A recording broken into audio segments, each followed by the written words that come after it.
The CapCut AI is getting crazier. Its new feature allows us to expand the videos with the help of AI. Let me show you how it's works.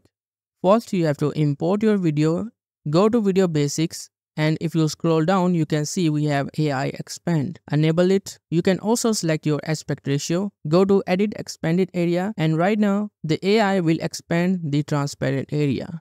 If you want to expand more, you can scale it down, and if you want to expand less, then you can also scale it up a bit. And now it will only expand only this area, which is transparent. So let's not go to extreme and let's set this to about 60%. You can also rotate, but for this example, I'm not going to do that. Let's click on generate.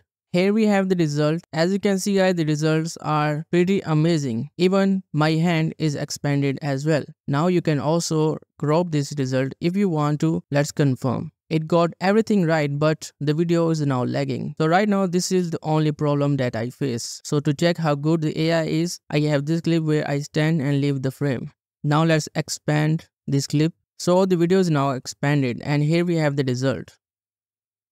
As you can see guys, right now we can't really expand the faces, but it got everything absolutely right. I have another example where I have this video, I'm walking towards the camera.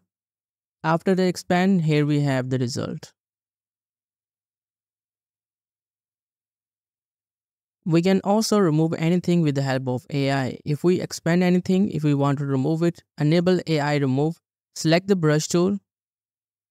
You can increase all over the size of the brush. Right now I'm going to remove this store. We can also erase the brush area if you want to. Now we can click on remove to remove this expanded area. And just like that, we remove the door from the video.